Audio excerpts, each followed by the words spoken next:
Hi, welcome back to Real Talk with Sarasota's luxury waterfront specialist, Roger Pettingell. Hey, Roger. Good morning on this gorgeous morning. This is what we wait for, right?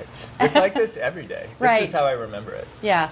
You know, I often think, how do people discover Longboat Key? What's their first experience here? Right. And a lot of times people are either staying at a hotel or they found a beautiful condominium to rent.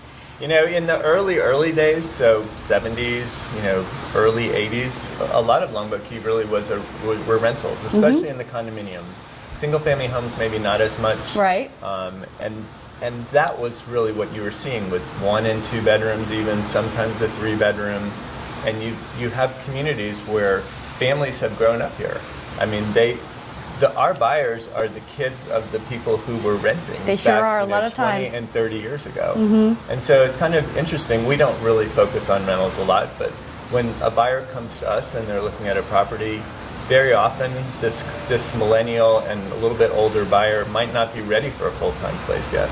So they might ask us, you know, yeah, is renting this place an option? Right. It gives them a really good feel for the island and the lifestyle. And it covers their costs, It right? does, So if you it can does. do that, if you can rent it out for, say, February, March, April, or something like that, you know, then you can kind of wean off the rental as time goes on, and you have more time to spend in it. And lots of choices on Longboat Key as well. For And people. in very different regulations, say. One of the really nice things about Longboat is, for the most part, the rental rules restrict you to 1 month as a minimum amount of time.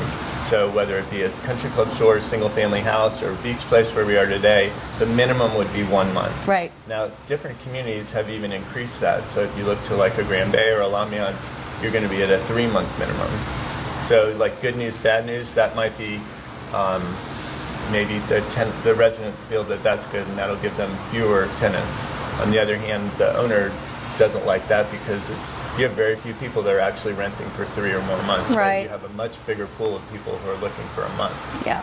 So in a case like a beach place, if you're getting ready to get your foot in the market and you want to have, you know, you want to own a place and be able to rent it out, that 1 month minimum is really going to work for you, because either through, you know, just the contacts of the people who continuously come back, through one of the island rental companies, or even a service like VRBO or Airbnb, you're going to be able to get tenants that are going to fill. You could fill it up all year round. You really could. The summertime, you know, the rates obviously will be less, but you get a nice Canadian, you know, coming down. A lot of Europeans come here in the summertime. And in Florida as well, Drive Market. Those Florida, you're right, they want to have a place on the beach Yep. for a month. So that's something to think about rentals. Yeah, good. Thanks so much for joining us this week on Real Talk. I hope that you will visit us often at longboatrealestate.com. See you next week.